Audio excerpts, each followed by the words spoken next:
Sino po sa inyo dito ang nanonood ay ang mga breadwinners? Pakitaas sa mga kamay. Sino naman po sa inyo ang mga bread eaters? Pakitaas sa mga kamay. Kung ikaw ay isang breadwinner, ano kaya ang gagawin mo para mabuhay ang buong pamilya mo? Yan ang ginawa ng isang sikat na dancer. Kung paano ang kanyang diskarte, let us watch this video. Videos that will make you wealthy and debt-free.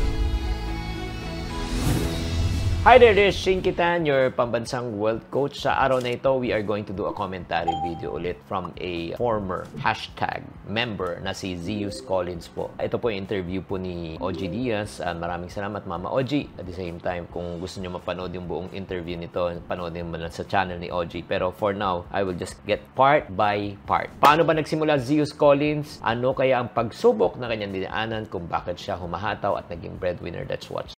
Ako talaga, tumigil ako ng pag-aaral.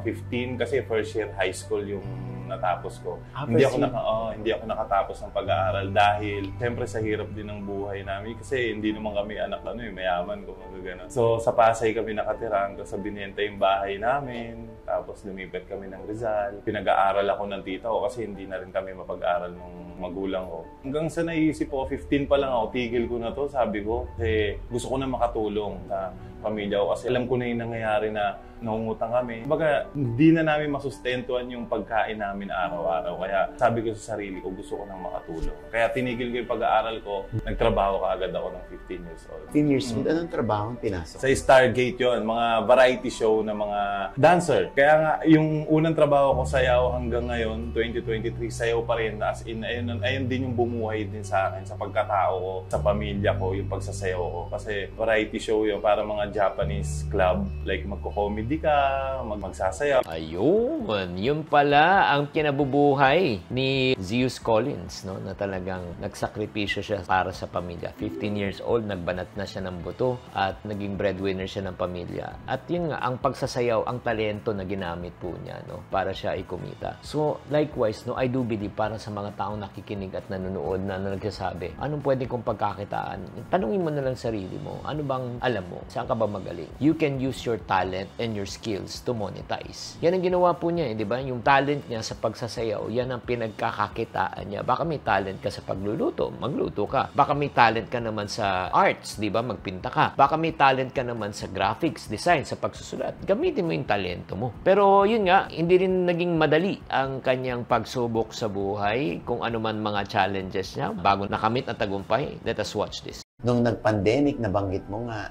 na zero ka ba noon? Nabokya? As in, zero talaga. Paano? Wala pa to. No, wala pang legatso, wala pang business. Nung pandemic, 'di ba, syempre akala natin parang ilang buwan lang yung mga lockdown. So ako, yung mga savings ko noon, bigay ako gastos sa mga kaibigan, pakain, syempre walang trabaho. So ako, enjoy lang ako nag-enjoy. Hanggang sa tumatagal, nauubos na yung savings ko, as in ang pinaka-last ko, 50,000. So parang iniisip ko, sobrang bilis lang maubos nun. Kasi syempre may pamilya ako na kailangan din suportahan, mga kapatid ko, mama ko, papa ko. So sabi ko, ilang araw lang to. Ayan, ang dami talaga tinamaan nung panahon ng pandemic, no? Talagang nagkaubusan. Kaya nga, hindi natin may iwasan, no? Sana kapulutan natin ng aral na pag panahon ng kasaganahan, dapat matuto tayong magtanim. Pero anong ginawa niya nung panahon ng kasaganahan? Walwal, galaan, libre dito, libre doon. Parang feeling hindi maubos ang pera. Kaya it's very important, no, mga kaipunaryo, let us learn from the mistake of Zeus. No? Sinabi natin, we need to learn how to manage our money wisely. Kailangan matuto tayong mag-ipon. That's number 1. Number 2, emergency fund. Number 2, importante po yan. Just in case na mawalan tayo ng kita, meron tayong pagtutukutan. Pero yun nga, na-realize na nila na last 50,000. So, ano kaya ang naging saving grace? Ano kaya ang tamang diskarte na ginawa nila? Paano sila naka-recover nung panahon ng pandemic? Nag-isip kami nung partner ko na si Pauline na ano bang pwede natin gawin kasi walang trabaho, nagsarado yung ABS. So, isa sa naisip namin, inegosyo. Kumbaga, sugal na. Pero as in, sobrang yun na lang talaga yung pera ko. Wala na akong ibang savings, as in, simot talaga. So, when you say sinugal mo yung 50,000, ano yung itinayo mo sa 50,000? Yung una, nag-franchise kami. Yung isa sa miyembro ng Showtime Dancer, meron silang business, yung ramen. So, parang sabi namin, okay parang mas okay to mag-franchise tayo sa kanila. So, ganyan-ganyan, nagkwentuhan kaming dalawa ni Pauline, hanggang sa sumama na rin yung kapatid niya, ganun-ganun. O sige, ba't hindi na lang tayo magtulutulungan? Kasi ambagan, kumbaga yung 50K ko, 50K niya, ganun. Sabi ko, kabado ako, no? Kasi sabi ko, sugal to. Pwedeng malugi rin. Oo, talagang business, siya. Yun, talagang sinugal namin. Sobrang blessed kami nung tinayo namin yun. Yung ramen na yun. Kasi isang buwan pa lang, halos ang nagastos kasi namin lahat-lahat doon, 200,000. So, napag-ipunan namin, tag 50 kami, 4 kami. Tapos, nung tinayo na namin yon, isang buwan pa lang, kumita ng 500,000. Wow. As in, sobrang nagulat kami. Grabe naman talaga! Pumalakpak ako noon, ha? Tama pala ang desisyon nila, no? Ay, nako, ang hirap talaga, no? Pagka last 50,000 mo, yung pera mo, ang hirap talaga isugal. Nag-take sila ng risk in just 1 month, naging 500,000. Kahit sabihin mo na lang, kumita sila ng 50% or 40%. So, in other words, nabawi na po nila. Ganun din po talaga, pag kayo po ay mag-uumpisa sa isang negosyo, minsan talaga ang hirap talaga mag-risk. Pero tuturuan ko po kayo right now, paano natin iti-take yung tinatawag na calculated risk. Okay? Para hindi naman kayo matakot katulad ni Zeus. Actually, brave ang ginawa niya. Tinodo niya yung 500,000. Pero pag ako, hindi ko gagawin yan. Alam mo, ang diskarte na gagawin ko, I will only invest 10% of the amount of money that is left. Kung may 50,000 pesos ako, ang invest ko lang talaga 5,000 pesos. Bakit po? Just in case na magkamali ako, meron pa akong 45,000. Another 10%.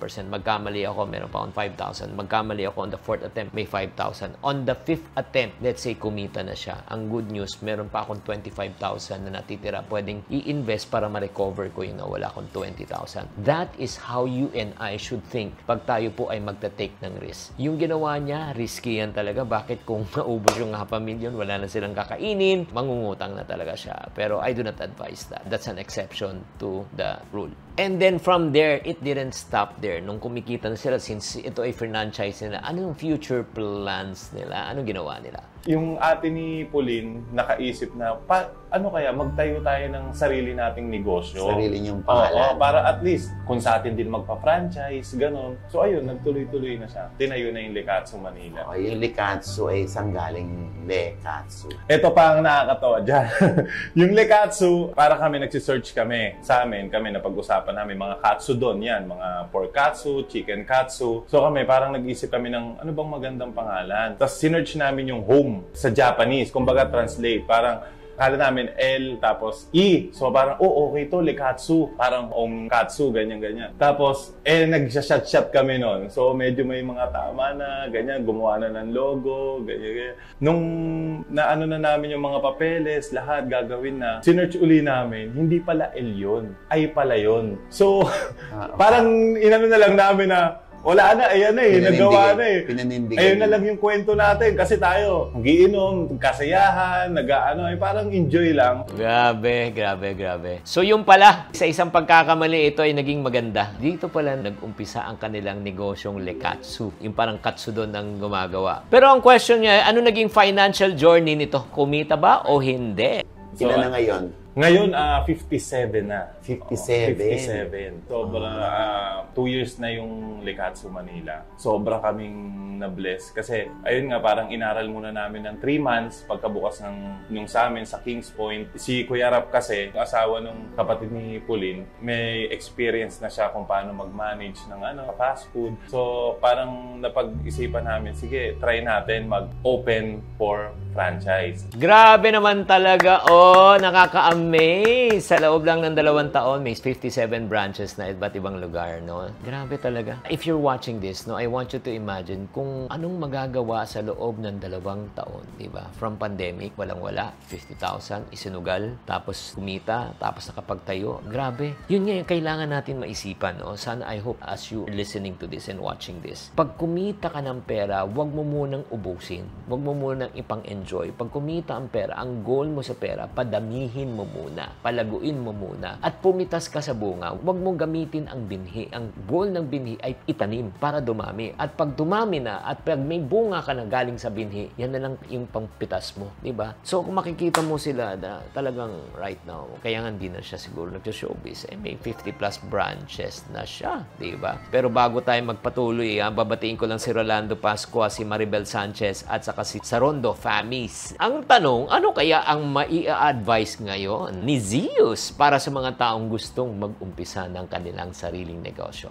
Yung una, bago maglikha sa Manila, ayun yung mga clothing line. So, napabayaan ko na rin siya dahil parang iniisip ko lang, pagka yung gusto mo yung ginagawa mo, siguro parang napilitan lang ako dahil dancer ako, sabi ko magko-clothing line ako, pero sa puso ko hindi talaga. Parang gusto ko lang business, pero mas maganda kasi yung nagbi-business ka na gusto mo talaga yung ginagawa mo at least nag-i-enjoy ka pa rin. Yan pala ang sikreto ng isang successful business. Totoo yan, ha? If you want to do something, not only in business but in life, you find something that you love to do so that you don't have to work for another day in your life. And likewise, creating content for me, it's not a job. For me, it's my passion. And I love really helping people like you na makatulong po sa inyo kung paano i-expand ang inyong business acumen or if not naman, financial acumen para madagdagan ang inyong kaalaman kung paano magnegosyo, paano i-handle ang pera. Diba? Para sa'yo, hindi trabaho yan. Diba? Parang si Michael Jordan, hindi naman trabaho niya mag-basketball. Love niya mag-basketball. Tiger Woods, love niya mag-golf. Manny Pacquiao, love niya mag-boxing. Since they are really good at what they're doing, it's their passion.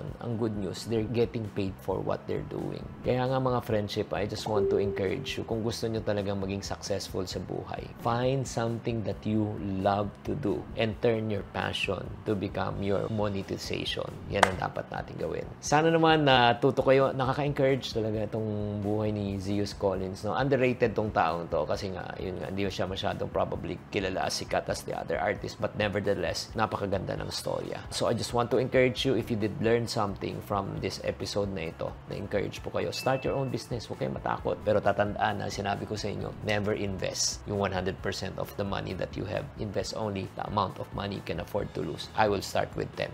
I hope that you like this episode. If you like it, please mag-type kayo kung ano nagustuhan nyo, and then tatandaan, as I always say, tamang karunungan, tamang disiplina ang susi sa pagyaman.